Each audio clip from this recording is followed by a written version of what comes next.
الحمدللہ وکفا والصلاة والسلام علی سید الرسل وخاتم الانبیاء وعلى آلہ واصحابہ الذین اوفوا عہدا الذین هم خلاصۃ العرب الاربع وخیر الخلائق بعد الانبیاء اما بعد فاعوذ باللہ من الشیطان الرجیم بسم اللہ الرحمن الرحیم والذین صبروا ابتغاء وجہ ربهم واقاموا الصلاة وانفقوا مما رزقناهم سرا وعلانیہ وَيَدْرَؤُونَ بِالْحَسَنَةِ السَّيِّئَةَ أُولَئِكَ لَهُمْ عُقْبَى الدَّارِ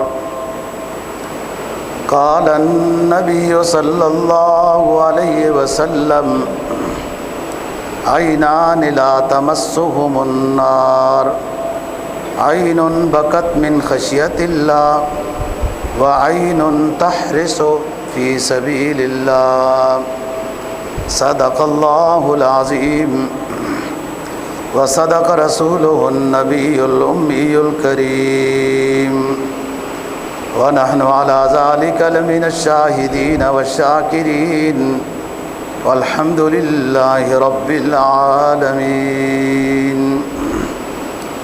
13واں پارہ سورہ رعد کی ایک آیت کریمہ تلاوت کی ہے اور جناب نبی پاک صلی اللہ علیہ وسلم کا ایک فرمان تلاوت کیا ہے جس کو امام ترمذی نے روایت کیا ہے۔ آیت کا مفہوم یہ ہے، اللہ رب العزت نیک لوگوں کی صفات بیان فرما رہے ہیں اور ان میں سے کچھ صفات اس آیت میں بیان ہوئی۔ والذین صبروا ابتغاء وجہ ربہم، یہ نیک لوگ اللہ کی رضا کی خاطر صبر کرتے ہیں۔ وَأَقَامُوا الصَّلَاةَ، نماز کے پابند ہیں۔ وَأَنفَقُوا مِمَّا رَزَقْنَاهُمْ سِرًّا وَعَلَانِيَةً، اللہ کے راستے میں خرچ کرتے ہیں، انفاق فی سبیل اللہ کرتے ہیں، خفیہ بھی اعلانیہ بھی، حسب ضرورت وہ خرچ کرتے ہیں۔ وَيَدْرَؤُونَ بِالْحَسَنَةِ السَّيِّئَةَ، برائی کو بھلائی سے دور کرتے ہیں۔ برائی کو برائی سے دور کرنے سے برائی میں اضافہ ہوتا ہے۔ برائی کو بھلائی سے دور کرتے ہیں یہ اللہ کے نیک بندے۔ اولئک لہم عقبی الدار جنات عدن یدخلونہا ومن صلح من آبائہم وغیرہ، آخرت تو پھر ایسے ہی لوگوں کے لیے ہے، جنت بھی ہے، باغات بھی ہیں، اور یہ نیک لوگ اپنے آباء و اجداد کو بھی، ان میں نیکیوں کی اگر کمی ہوئی، ایمان والے ہیں تو ان نیک لوگوں کی برکت سے ان کے عزیز و اقارب رشتہ دار بھی ان کی دعا سفارش سے جیسے اذن الہی ہوگا تو وہ بھی جنت میں پہنچ جائیں گے۔ جناب نبی پاک صلی اللہ علیہ وسلم کے فرمان کا مفہوم یہ ہے کہ دو آنکھیں ایسی ہیں کہ ان آنکھ والوں کو اللہ جنت عطا کرے گا، جہنم ان کو چھوئے تک نہیں۔ یہ ایک محاورہ ہے کہ یعنی فلانے کو تو گرم آگ ہی نہیں لگے گی۔ عین بکت من خشیت اللہ، ایک آنکھ وہ ہے جو اللہ کی خشیت سے آنسو اس نے گرا دیے، اس آنکھ نے، وہ اپنی توبہ استغفار کر رہا تھا۔ خشیت، انما یخشی اللہ من عباد العلماء، خشیت کہتے ہیں کسی سے ڈرنا اس کی عظمت کو ملحوظ رکھ کے، اور بعض دفعہ تو کسی درندے سے بھی ڈرا جاتا ہے لیکن اس کے ظلم سے۔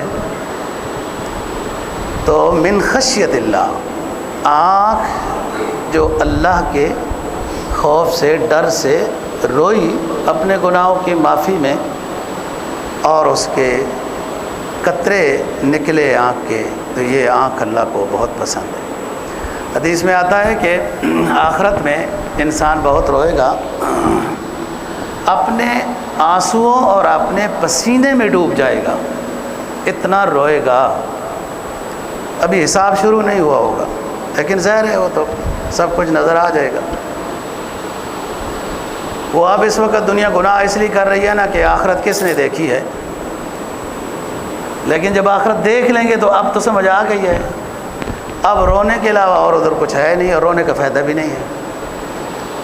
اتنے روئیں گے میدان حشر میں کہ اپنے آنسوؤں میں ڈوب جائیں گے، لیکن وہ آنسو کہ جو اتنے نکلے اور جس سے خود یہ ڈوب گیا، وہ چھوٹے سے جہنم کے انگارے کو بھی نہیں بجھا پائیں گے.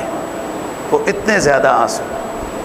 اور دنیا میں کہ اگر وہ خشیت الہی سے، ندامت سے وہ آنکھوں سے قطرے گرے، وہ 2 قطرے پوری جہنم کی آگ کو بجھا دیتے ہیں.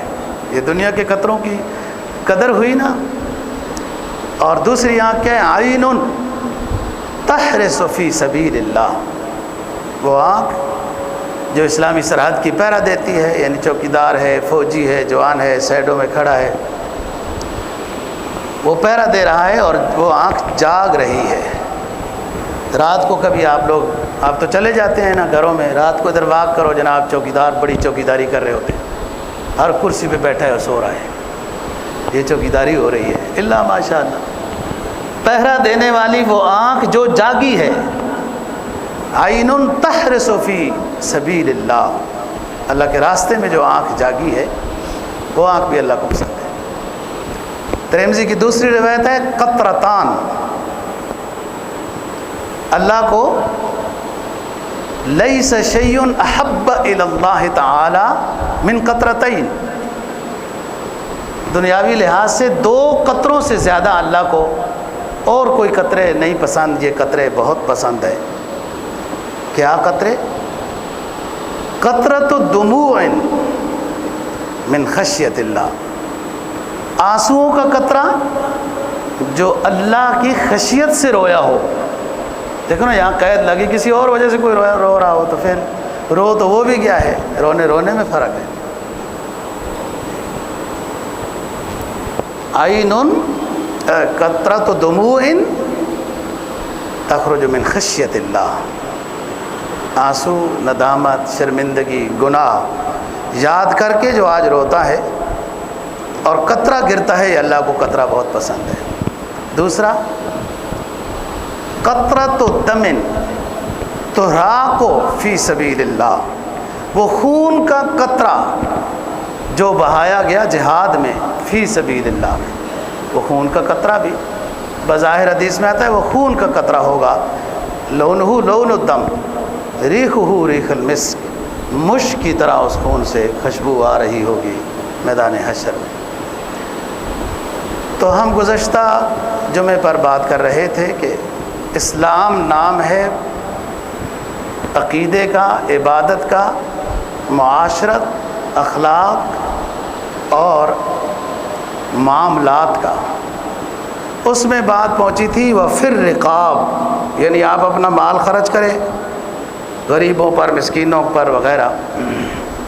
اور یہ زکوٰۃ کے علاوہ زکوٰۃ کا حکم آگے آ رہا ہے. پھر رقاب کی اس زمانے میں تو صورت یہ تھی کہ غلامی کا زمانہ تھا، تو آقا کہتا ہوتا تھا اتنے 1000 روپے لے آؤ تو میں تمہیں آزاد کر دوں گا. تو پھر صاحب ثروت لوگ اس کو پیسے دیتے، اس غلام کو، وہ اپنے آقا کو دیتا، آزاد ہو جاتا. اور آزادی کی بہت فضیلت ہے کہ جو مومن کسی دوسرے کو آزاد کرتا ہے، جہنم سے ہر عضو اس کا آزاد کر دیا جاتا ہے. لیکن اب تو ایسی صورت نہیں، وہ رسمی صورت نہیں، ویسے تو غلامی ہی غلامی ہے، اس کے علاوہ کچھ بھی نہیں ہے. اب جو موجودہ صورت ہے پھر رقاب کی، وہ یہ کہ جیلوں میں ویسی بے گناہ لوگ پڑے ہوئے ہیں، ڈھیر لگا ہوا ہے، رش بنا ہوا ہے، اور بہت سارے کو پتہ ہی نہیں ہے کہ ہمیں جیل میں کیوں ڈالا گیا ہے. یہ بھی علامات قیامت یہ ہے نا کہ قاتل اور مقتول دونوں جہنم میں. نہ قاتل کو پتہ ہے میں کیوں قتل کر رہا ہوں، تو نہ مقتول کو پتہ ہے قتل کیوں کیا جا رہا ہے. فتن کا دور ہے. تو ایسے قیدیوں پر کچھ فیس ہوتی ہے، کوئی بندہ ان قیدیوں کی فیس ادا کر کے ان کو رہا کرا دیتا ہے تو پھر رقاب میں وہ بھی داخل ہے، گردن آزاد کرنا۔ ایک بندے کو اس نے آزاد کیا ہے، پھر تربیت ضروری ہے کہ بندہ ایک گناہگار کو تھوڑے بہت گناہ کی وجہ سے جو جیل گیا تھا اس کو رہا کرانا ثواب ہے، لیکن ساتھ اس کی تربیت بھی کرنی چاہیے کہ کہیں آئندہ دوبارہ وہ اس طرح کی غلطی نہ کرے۔ یا کوئی معاشرے ماحول میں قرضے میں پھنسا ہوا ہے، مقروض ہے، چھپتا رہتا ہے، لوگ اس سے پیسے مانگنے والے ہیں، تو ایسے بندے کی مدد کر کے اس کو چھڑانا، آزاد کر دینا بہت ثواب ہے۔ پھر رقاب، آت المال علی حبہ ذوی القربى والیتامى والمساکین وابن السبیل والسائلین وفی الرقاب والموفون بعہدہم اذا عاہدوا۔ اس پر بھی بات ہو گئی تھی۔ وعدے کی پاسداری ایمان کی علامت ہے۔ وعدے کی خلاف ورزی یا جھوٹ بولنا، یہ فحش گوئی کرنا، خیانت کرنا، یہ سب نفاق کی علامت ہے۔ اور نفاق ایسی کوئی ہلکی سی چیز نہیں ہے۔ فرمایا جنت میں وہ شخص داخل نہیں ہو سکے گا جس کے قلب میں ذرہ برابر بھی نفاق ہوگا۔ تو وعدہ خلافی نفاق کی علامت ہے۔ جھوٹ بولنا، جھوٹ پر درس دینا، جھوٹ پر باقاعدہ پلاننگ کرنا، یہ تو پھر لیڈر ہوگا نا جی۔ سچ بولنے میں بظاہر بندے کو یہ سمجھ آتا ہے کہ میری عزت میں کمی ہوگی، یا جو فائدہ ہو رہا ہے اس میں تھوڑا سا کم فائدہ ہوگا خرید و فروخت کے لحاظ سے، تو سچ بولنے میں وہ سمجھ رہا ہے کہ بظاہر نقصان ہے یا کوئی ڈانٹ ڈپٹ افسر کر دے گا، کوئی حرج نہیں ہے، اس تھوڑے سے نقصان کو برداشت کر لیا جائے۔ دنیاوی ڈانٹ ڈپٹ کو جو سچ بولنے میں ہے اس کو برداشت کیا جائے۔ اور کیوں برداشت کیا ہے؟ اللہ کی رضا کی خاطر۔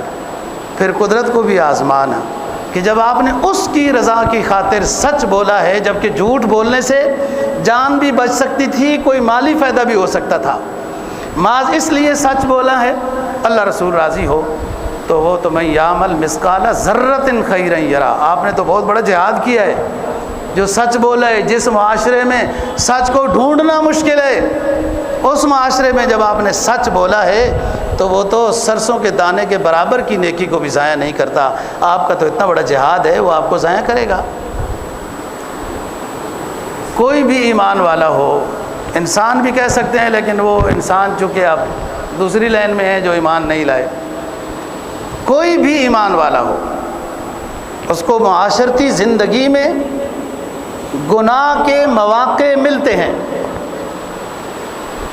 اب وہ اپنی آزمائش سمجھے یا شیطان کی طرف سے غیبی مدد سمجھے۔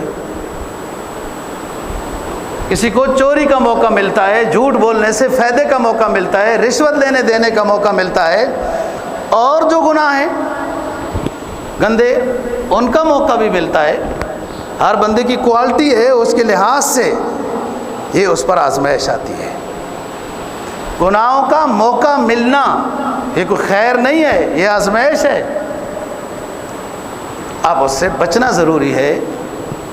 تو کبھی بندے کو جھوٹ فراڈ کے ذریعے سے زیادہ فائدہ ہو رہا ہوتا ہے، لیکن یہ بھی گناہ ہے۔ اب یہ انسان اللہ رسول کی ہدایات کو جب سامنے رکھے گا تو وہ فائدہ تو نہیں ہوگا، لیکن بہت فائدہ ہوگا، اور دنیا میں بھی ہوگا اور آخرت میں بھی ہوگا۔ دین کے لیے جب انسان نیکی کرتا ہے تو اس کو ضائع اللہ نہیں کرتا۔ من یعمل مثقال ذرۃ، تھوڑا تقدیر کا ایمان پکا ہونا کہ اللہ مجھے عطا کرے گا، اس کی رضا کی خاطر میں کرو۔ کہتے ہیں نا بندہ مستجاب الدعوات، وہ اپنی نیکی اللہ کے سامنے رکھے۔ ہم کبھی بات کریں گے کہ وسیلہ کیا چیز ہے، اور کتنے ایسی چیزیں ہیں جن کے ذریعے سے وسیلہ اختیار کر کے اللہ سے دعا کی جا سکتی ہے۔ ایک بات ابھی عرض کرنی ہے، انسان کو اپنی زندگی میں اگر کوئی نیکی ایسی معلوم ہے جو صرف اس کو پتہ ہے، اس کے رب کو پتہ ہے، اور وہ اللہ کی رضا کی خاطر تھی، اگر اس کو پتہ ہے، اپنی ماضی پہ نظر ڈالے، اس نیکی کو سامنے رکھ کے اللہ سے واسطہ اور وسیلہ دے، یا اللہ اس نیکی کی برکت سے میرا فلانا کام کر، دیکھو فوراً ہوتا ہے۔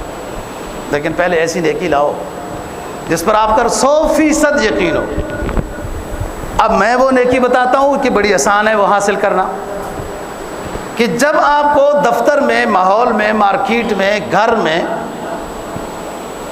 گناہ کا موقع مل رہا ہے، ظاہری طور پر اس گناہ سے آپ کو کوئی روک نہیں سکتا، اسباب سارے موافق ہیں، اس وقت اس گناہ سے جو آپ بچ رہے ہیں وہ من خشیت اللہ، اللہ رسول کی رضا کی خاطر اس گناہ سے آپ بچ رہے ہیں۔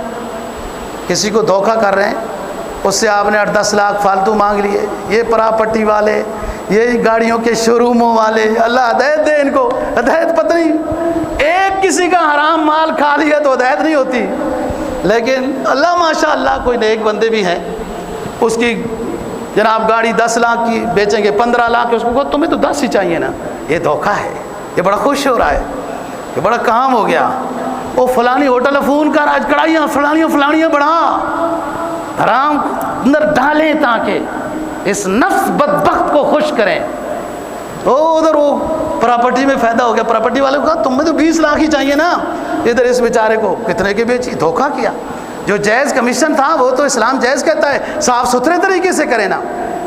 یہ جہنم کے انگارے ڈالے جا رہے ہیں، یہ اپنے قبر میں سانپ بچھو بڑے پاور والے تکڑے قسم کے تیار کیے جا رہے ہیں، جو اس طریقے سے رزق کمایا جاتا ہے اور سمجھتا ہے میں بڑا خوشحال ہو رہا ہوں، بڑا پرسکون زندگی گزاروں گا، بڑے اچھے محل بناؤں گا، اچھیاں گاڑی لوں گا۔ یہ دھوکہ، تھوڑا سا دھوکہ انسان کو دنیا آخرت کے لحاظ سے برباد کر کے رکھ دیتا ہے، اور جھوٹ کے ذریعے سے جو خرید و فروخت ہوئی، کاروبار ہوا، ڈیلنگ ہوئی، یہ ہوا، اور خوش ہو رہا ہے کامیاب ہو گیا، کامیاب نہیں ہوا تو دونوں جہانوں میں سے بدترین قسم کا ناکام ہوا جو بن نوع انسانی کو آپ نے دھوکہ دیا ہے۔ ایسا نہیں کرنا، رزق اس کے پاس ہے، آپ اس کے جائز راستوں کا، واسطوں کا انتظار تو کریں، آپ اللہ کی حدود کو پامال نہ کریں، پھر اس کی مدد کو تو دیکھیں وہ کیسے۔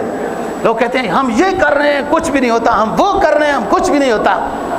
بابا جی صبح ایک بندہ مزدوری 8 بجے کرتا ہے 4 بجے تک، اس کو تو فائدہ ہو جاتا ہے، 1000 روپے دیہاڑی اس کو مل جاتی ہے۔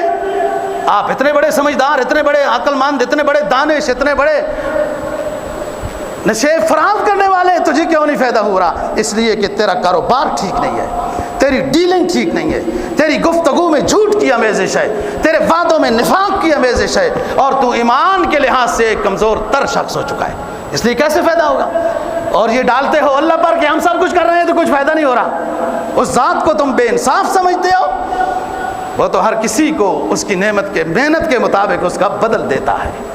جہاں آزمائش آتی ہے، سنو دوستو، اس میں ہماری اپنی غلطی ہے، ہمارے لین دین میں غلطی ہے، ہماری میٹنگ میں غلطی ہے، جس کی وجہ سے وہ بے برکتی ہوتی ہے۔ یہ تو قرآن کا اصول ہے، اذا اصابک حسنۃ فمن اللہ واذا اصابک سیئۃ فمن نفسک، فائدہ ہو تو تیرا ایمان تجھے یہ کہے کہ یہ اللہ کا فضل ہے، اور نقصان ہو تو تجھے تیرا ایمان یہ کہے کہ میرے نفس کی شرارتوں کی وجہ سے، میرے گناہوں کی وجہ سے مجھے یہ نقصان یا پریشانی کا سامنا کرنا پڑا ہے۔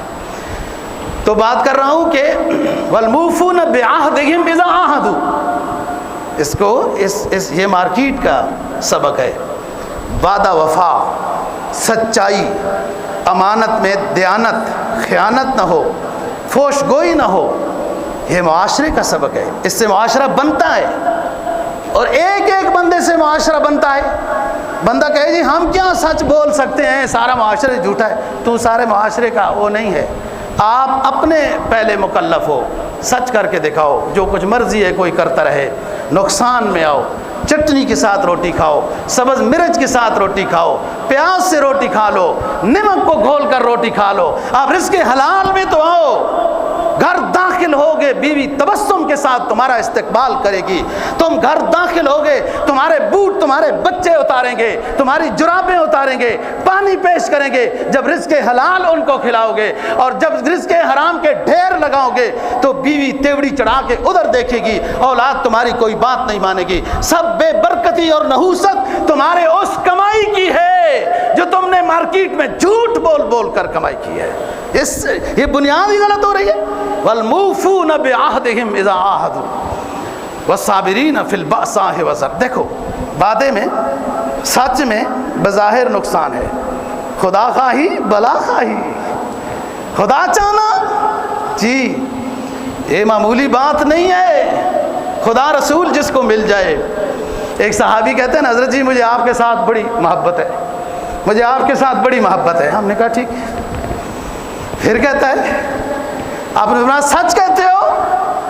تو فرمایا اعد للفقر تجفافا، اعد للفقر تجفافا۔ او صحابی اگر میرے ساتھ محبت کا دعویٰ کرتا ہے تو فقر و فاقہ کے لیے کمر کس لو۔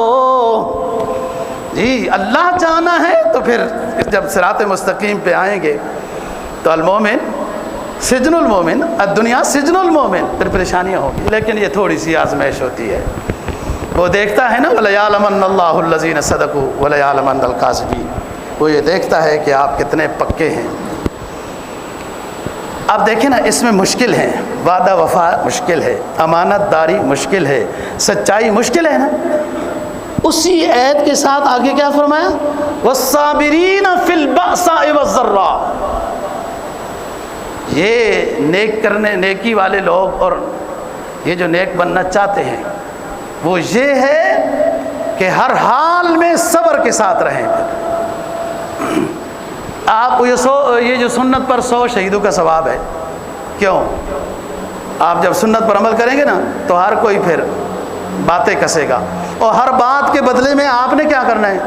لاٹھی لینی ہے، میں نہیں چھوڑوں گا جی، میں کسی کو بھی نہیں چھوڑا کرتا، پھر خود کو چھوڑ دیتا ہوں۔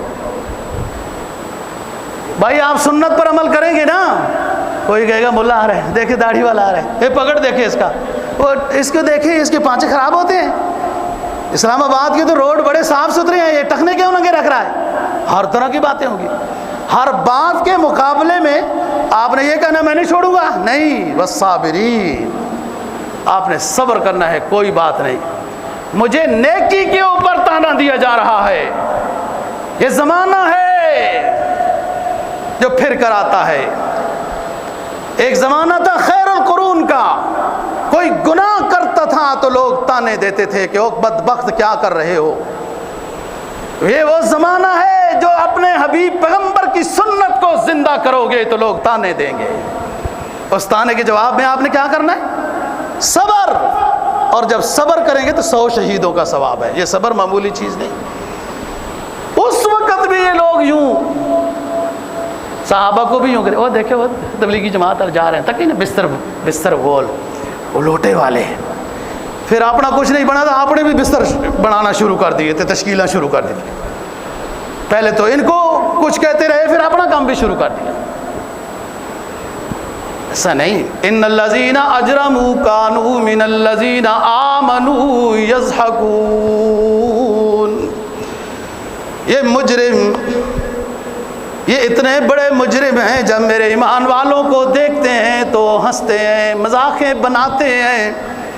جب یہ کام شروع ہو گیا نا جی سنت کی ادائیگی میں، جب اشارے آپ پر شروع ہو گئے تو آپ سمجھ لیں کہ میں ایک منزل کی جو چاہت ہے، ایک منزل مقصود کی، اس کے زینے کے اوپر چڑھ چکا ہوں۔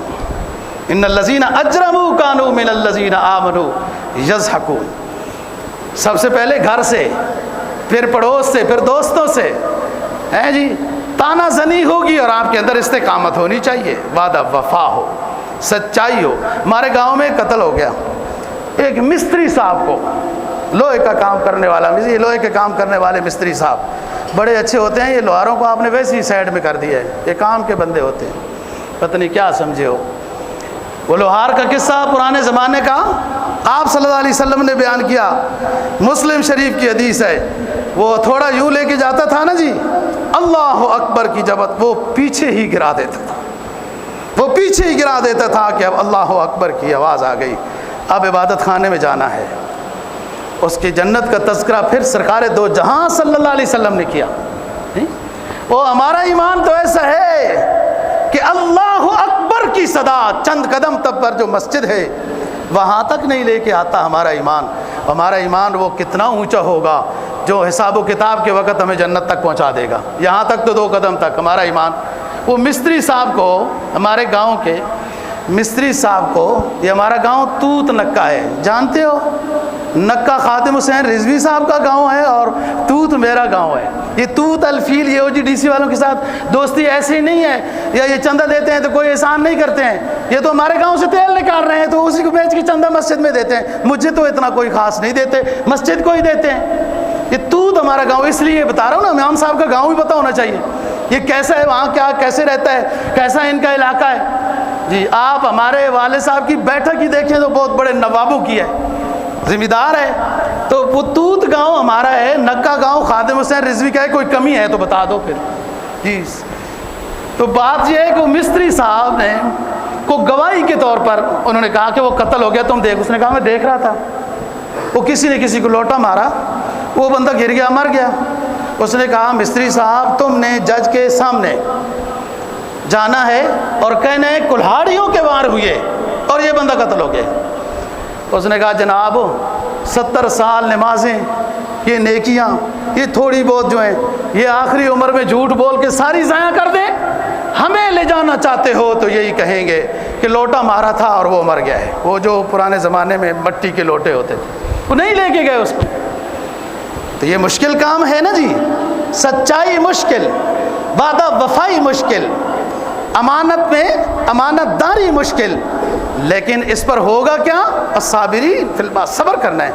سچ بولا، رزق میں کمی آئی، بظاہر کمی، یہ کمی نہیں ہوتی، یہ اہل نظر کی بات ہے، وہ ہماری ابھی نظر اتنی اونچی نہیں کہ جو ہمیں سمجھ آ جائے یہ کمی نہیں ہے، اصل ہے۔ ایک زمانے میں ہم بسوں میں سفر کرتے ہوتے تھے تو اللہ نے پھر عطا کر دی گاڑی، اور ہم نے گاڑی اللہ سے بیت اللہ شریف کا غلاف پکڑ کے مانگی ہے جی۔ ہمیں اسلام آباد میں رہنے کے لیے یہ جو لنگر پھنگر فلان لچ ڈھک جو ہے نا، مولوی کو حقیر سمجھتے ہیں، میں نے کہا حج فرض بھی کر دیا میرے رب، حج نفل بھی کر دیا۔ وہ گاڑی اسلام آباد کے روڈوں پر چلنے والی چاہیے جو یہاں بڑے بڑے وڈیروں کے پاس ہوتی ہے، اور نقد اللہ نے دی ہے۔ تو بات یہ، اس زمانے میں بسوں پہ سفر کرتے تھے، 1 روپے پر لڑائی ہو گئی، کنڈکٹر کہا میں نہیں لیتا ہوں، وہ کہتا ہے میرے پاس ہے ہی یہی، وہ کہتا ہے اتر جا۔ ہم نے وہ روپیہ بدلا، اس کو کوڑا نوٹ دیا، پھٹا ہوا رکھا، سنبھال کے رکھا کہ 2 مسلمانوں کی لڑائی ہم نے چھڑائی تھی اس نوٹ پر۔ تو بات یہ ہے دوستو، اسلام پر چلنے میں تھوڑی مشکل ہوتی ہے۔ وہ مشکل اس لیے ہمیں نظر آتی ہے کہ ہماری تربیت نہیں ہے، ہماری وہ نظر نہیں ہے۔ اے اہل نظر، ذوق نظر خوب ہے لیکن جو شے کی حقیقت کو نہ پہنچے وہ نظر کیا ہے؟ اللہ رسول کو پہچاننا تھا، قرآن حدیث کو دیکھنا تھا، اس کی تعلیمات میں غوطہ زن ہو جانا تھا، یہ نظر تھی۔ اللہ والوں کو دیکھنا تھا تو خود بھی اللہ کچھ حصہ عطا کر دیتا نا۔ ہم دوسری طرف چلے گئے، والصابرین فی البأساء والضراء، ہر حال میں صبر کرنا ہے، تکلیف میں ہے، کچھ بھی حالات ہیں، بیماری ہے، لوگ باتیں کرتے ہیں اسلام پر چلنے میں۔ دیکھو خیر القرون کا زمانہ وہ ہے کہ کوئی گناہ کرے تو لوگ کہتے تھے اوہو یہ آج نماز میں شریک نہیں ہوا، اور آج وہ دور ہے کہ گناہ جتنے کوئی کرتا رہے، کوئی گناہ گاروں کو تانا دینے والا نہیں، جھوٹ بولنے والا جتنا جھوٹ بولتا رہے، فراڈ کرنے والا جتنا فراڈ کرتا رہے، چوری کرنے والا جتنا چوری کرتا رہے، اس کو تو کوئی کہتا نہیں یا ڈر کی وجہ سے یا جو بھی بات ہے، کیونکہ ماحول سارا ایسا ہے۔ اب تو کوئی نیکی کر لے تو لوگ اس کو تانا دیتے، اوہو دیکھو یار یہ اس دور میں یہ کر رہا ہے، اس دور میں آپ کو کر کے دکھایا نہیں ہے۔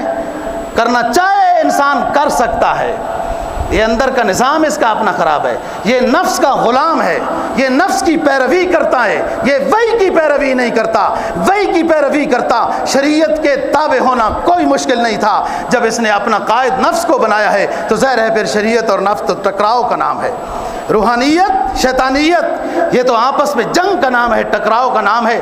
اب آپ کے اندر بہادری ہو، آپ کی روحانیت اتنی قوی ہو کہ آپ شیطانیت کو مغلوب کر دیں، لیکن ایسا نفس کو لوگوں نے پالا ہے کہ وہ غالب ہو کے رہتا ہے، اور اسی ماحول اور نفس رواج کو لوگ پورا کرنے میں قرض بھی لیتے ہیں، نیندیں بھی قربان کرتے ہیں، طرح طرح کی پریشانیاں کرتے ہیں۔ سنت کو زندہ کرنے میں تو کوئی قربانی نظر نہیں آتی،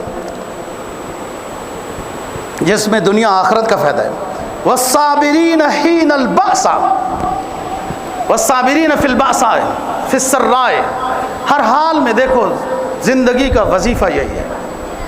لوگ بعض دفعہ دارالافتاؤں میں اور یوں تنازع لے کے آتے ہیں میاں بیوی کا، اصل یہی لے کے آتے ہیں اور کو نہیں، مارکیٹ میں لڑتے رہتے ہیں، کبھی نہیں تنازع لے کے آئے، وہ خود ہی سیانے ہیں نا، ادھر صدر بھی ہوتا ہے وہ حل کرتا ہے پتہ نہیں کیسے، وہ طلاق شلاق لڑائی جھگڑا جو ہے نا مولوی صاحب کے پاس آتا ہے، وہ اس نے یہ کر دیا اس نے وہ کر دیا، اور خدا کے بندے اتنے زمانہ تو تم اس کے پاس رہی، ابھی تک شوہر کا مزاج ہی نہیں سمجھی کہ اس کے مطابق چلتی تو لڑائیاں ہی نہ ہوتی۔ تو بات یہ ہے دوستو صبر۔ اب وہاں شوہر مقابلے میں آ جائے، بیوی تو باتیں کہتی رہتی ہے اس کے، تو ادھر سے تو کہتے ہیں آپ لوگ سارے، حدیث میں بھی آیا ہے کہ ان ناقصات و عقل والدین، یہ وہ دین اور عقل کے لحاظ سے ناقص ہے، پھر اس کی ذرا سی بے تکی بات پر آپ لڑائی کیوں کرتے ہیں، وہ تو ناقص عقل ہے۔ آپ صبر کریں، آپ کو اجر ملے گا۔ وصابرین فی البأساء، ہر حال میں صبر۔ وحین البأس، اور میدان جنگ میں، جو آج تو یہ بات کرنا مشکل ہو گیا، میدان جہاد میں صبر کے ساتھ۔ او دیکھو مسجد نبوی میں سرکار دو جہاں خاتم الانبیاء صلی اللہ علیہ وسلم، آج کے دور میں خاتم الانبیاء کا بار بار کہنا ضروری ہو گیا ہے جی، لوگوں نے ختم نبوت پر ڈاکے ڈالنا شروع کر دی ہے دوستو، اور اس میں مسلمان بڑا حص ہو گیا، وہ پاکستان بنا کے خوش ہو گیا جی، ادھر مدرسے بن گئے بڑے خوش ہو گئے جی، اسلامی نظام کے لحاظ سے پاکستان کے آئین میں اوپر لکھ دیا گیا کہ یہاں قرآن و سنت کے آئین کو ترجیح ہوگی، بس لکھ دیا گیا اور ہم خوش ہو گئے۔ عمل کی شکل میں نہیں آئے، عمل کی شکل میں آتے تو اس کے ثمرات آتے جی، الفاظ اور چیز ہوتے ہیں، اعمال اور چیز ہوتی ہے، عمل کے بعد اس کے اثرات آتے ہیں۔ آپ نماز کی فضیلت پڑھتے رہیں پڑھتے رہیں پڑھتے رہیں، کچھ بھی نہیں ہوگا، ہر روز وزن کرتے رہیں اور چہرہ بھی دیکھتے رہیں۔ جس دن 40 دن نماز بعد جماعت کی پابندی کی، اس کے بعد چہرہ دیکھنا، یہ عمل میں آئی ہے بات، پہلے گفتگو میں تھی پھر عمل میں آئی۔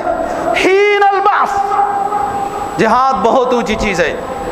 بعض محدثین نے ارکان اسلام میں جہاد کو رکن قرار دیا ہے، اور قرآن حدیث کی روشنی میں کہا ہے۔ آپ جانتے ہو کتب علیکم الصیام، روزے تمہارے اوپر فرض کیے گئے، اور اسی سے بارے میں دوسری آیت ہے کتب علیکم القتال، تمہارے اوپر جہاد بھی فرض کیا گیا ہے، جہاد سے جان چھڑانے کی خاطر۔ تو اس ذلت کا سامنا ہو رہا ہے دوستو۔ وہ ترکی 2023 روتا ہے 2023 کا، وہ تصور کرتا ہے کون کرنے دیتا ہے، کون کرنے دیتا ہے، دشمن کب کرنے دیتا ہے، آپ کو فائدہ حاصل ہونے دیتا ہے۔ آپ کے اندر جہاد کی جرت ہونی چاہیے۔ نبی پاک صلی اللہ علیہ وسلم کی 10 سالہ زندگی کا مطالعہ ہونا چاہیے، پھر سمجھ آئے گا جہاد اور شہادت تو اتنی عظیم چیز ہے نا جی، جس نے جا کے لڑا، صرف حدیث میں آتا ہے اس پر گرد آ گئی، فرمایا ہم گرد والے کو بھی جنت الفردوس عطا کریں گے، گیا تھا راستے میں چلنے سے پاؤں پہ گرد آ گئی۔ اور قرآن تو والعادیات ضبحًا فالموریات قدحًا، ان گھوڑوں کے پاؤں کی ٹھوکروں کی قسمیں اٹھا رہا ہے، جو جہاد میں گھوڑے دوڑتے ہیں، پتھروں پہ ان کے سم ٹکراتے ہیں اور آگ کے شعلے نکلتے ہیں۔ رب عظیم کہتا ہے مجھے ان گھوڑوں کے پاؤں کے سموں سے جو شعلے نکل رہے ہیں اس کی بھی قسم ہے۔ جہاد تو اتنی اونچی چیز ہے کہ رب العالمین نے گھوڑے کے پاؤں کے سموں سے ٹکرانے والے پتھروں کی آوازوں کی بھی قسمیں اٹھا لی۔ جب جہاد کو چھوڑا ہے دوستو تو پھر ذلت مسلط ہو جاتی ہے، اور ہم ذلت میں ہیں۔ ہم ایسی ہی باتیں مولوی صاحب بس بات کر رہے ہیں اور آپ سن رہے ہو، یہ سب ہم زندگی ہماری ذلت میں ہے، اسلام قرآن حدیث کہتی ہے اذا ترکتم الجہاد فسلط اللہ علیکم الذلہ، جب جہاد کو تم چھوڑ بیٹھو گے، ہمارے تو کارنامے یہ ہیں تو ہم تو اپنے مسلمانوں کو مرواتے ہیں، جب جہاد چھوڑتا ہے نا بندہ تو پھر یہی ہوتا ہے، پھر آپس میں لڑتا ہے۔ حین الباس، یہ اتنی اونچی چیز ہے، جو گیا پیرا دیا، گولی بھی نہیں چلی، پیرے والے شخص کی بھی مغفرت کر دی گئی، گرد لگا تو مغفرت کر دی گئی، اور ایک کمزور شخص مسائل و مصائب میں پھنسا ہوا، جہاد کو تو شوق رکھتا ہے لیکن دعا کر رہے ہیں، فرمایا من سأل اللہ الشہادت بصدق بلغہ اللہ تعالی منازل الشہداء فإن مات علی فراشہ۔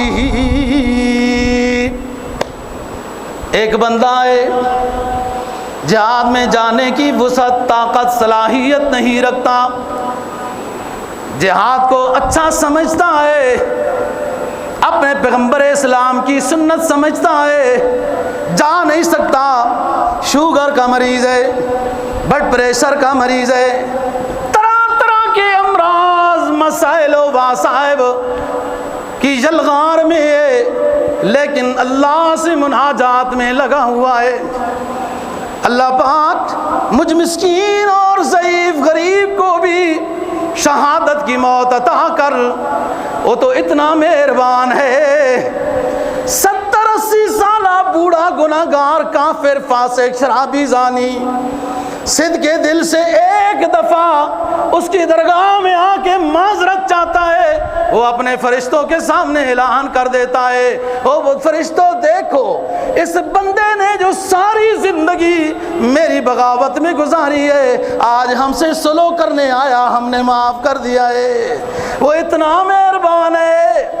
اپنے بستروں پہ بیٹھ کر شہادت مانگنے والا، حدیث کہتی ہے صدق کے دل سے شہادت مانگنے والا ہے، من سأل اللہ الشہادت بصدق بلغہ اللہ تعالی منازل الشہداء وإن مات علی فراشہ۔ صدق کے دل سے رب العالمین سے شہادت مانگتا رہا، اللہ پاک فرماتے ہیں ہم اس کی دعا کو اس انداز میں قبول کریں گے، یہ مرے گا تو اپنے بستر پر لیکن ان کو شہید کا مقام عطا کر دیں گے۔ صرف دعا سے اتنا عطا کیا، کیونکہ شہید اونچی چیز ہے، لوگوں نے اس کو کچھ اور سمجھ لیا۔ حین الباس تربیت سے ہوتا ہے، نبی پاک صلی اللہ علیہ وسلم ترغیب دے رہے ہیں، واعظ و نصیحت کر رہے ہیں۔ ایک صحابی عرض کرتا ہے اللہ کے رسول ای الاعمال افضل، اعمال میں افضل کیا ہے؟ سرکار نے فرمایا الایمان باللہ ورسولہ، پہلے اپنے معبود حقیقی پر وحدہ لا شریک ذات پر ایمان لاؤ، پھر اس کے آخری حبیب صلی اللہ علیہ وسلم پر ایمان لاؤ۔ وہ عرض کرنے لگا حضور یہ تو ہو چکا ہے، اس کے بعد اور کیا ہے؟ آپ نے فرمایا ثم الجہاد فی سبیل اللہ، کفار کے مقابلے میں نکل جانا، اللہ کے کلمے کو بلند کرنے کے لیے، مسلمانوں کی ماؤں بہنوں کی حفاظت کے لیے، آل اسلام والے علاقوں کی حفاظت کے لیے جہاد میں نکل جانا اللہ کو بہت پسند ہے۔ کہنے لگا اللہ کے رسول ان قتلت فی سبیل اللہ اتکفر عنی خطایایا، میں جہاد کے لیے چلا جاتا ہوں، شہادت اللہ سے مانگتا ہوا جاتا ہوں، اللہ مجھے میدان جہاد میں شہید کر دیتا ہے، مجھے اللہ کے رسول بتائیے میری زندگی جو سابقہ گزری ہے وہ گناہوں سے بری ہوئی ہے، وہ میرے سارے گناہ جہاد اور شہادت کی برکت سے میرا رب معاف کر دے گا۔ سرکار دو جہاں صلی اللہ علیہ وسلم نے فرمایا نام انت صابر محتسب مقبل غیر مدبر الا الدین،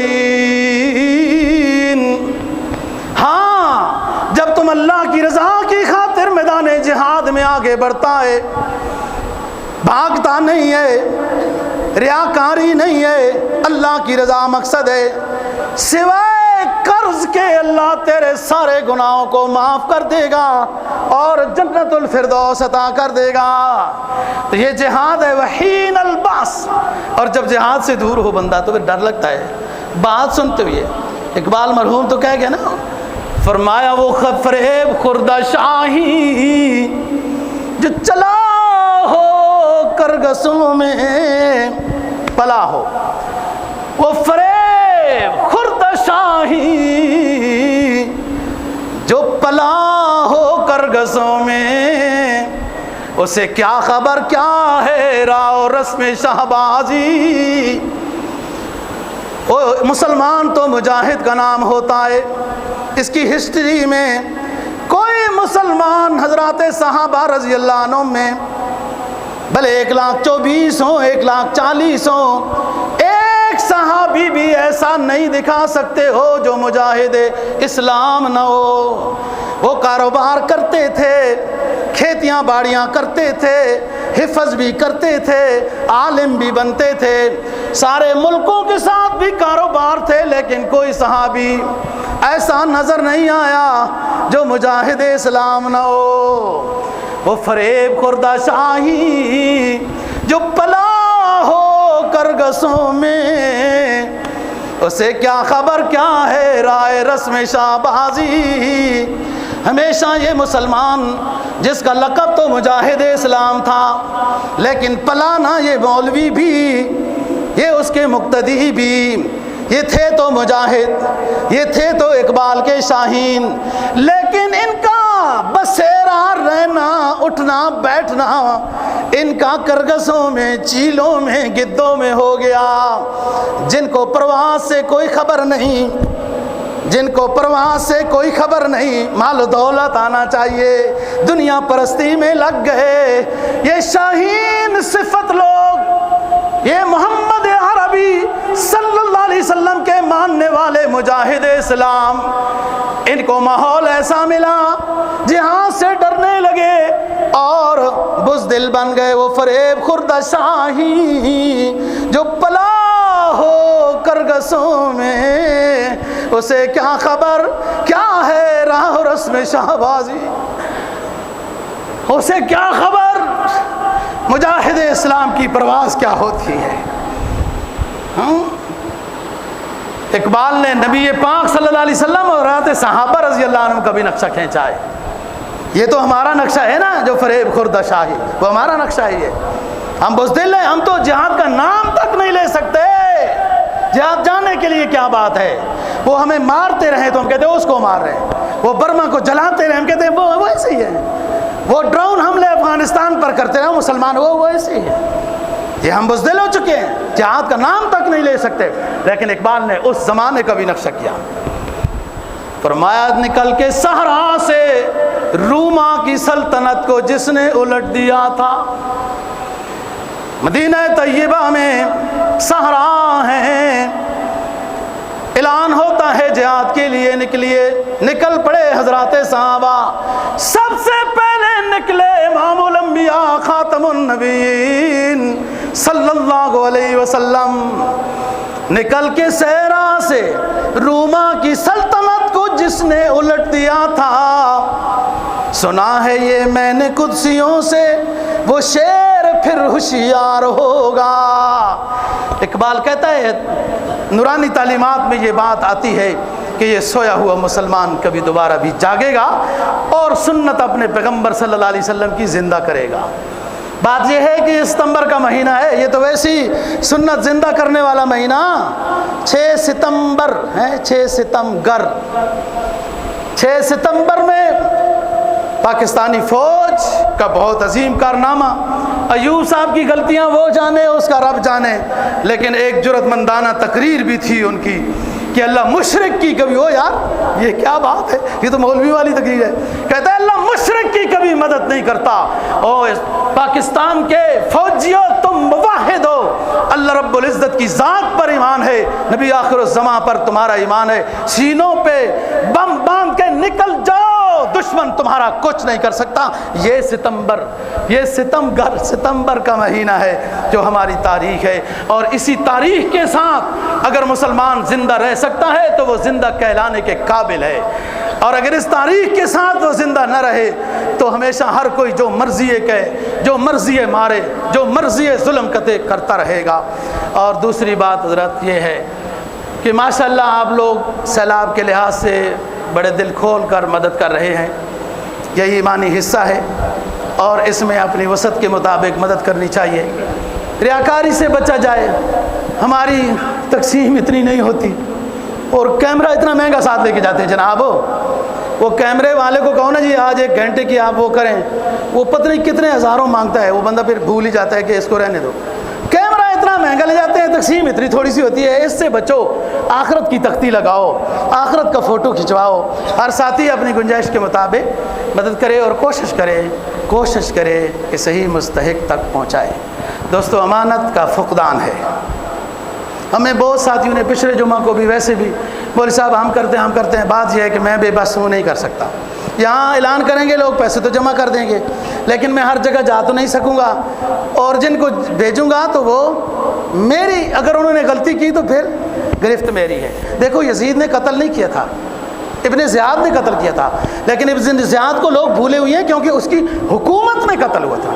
لال مسجد کو پرویز مشرف نے خود گولی نہیں ماری تھی، لیکن آرڈر تو اس کا تھا نا۔ تو یزید بدنام کہ اس کے زمانے اس کی حکومت میں ہوا۔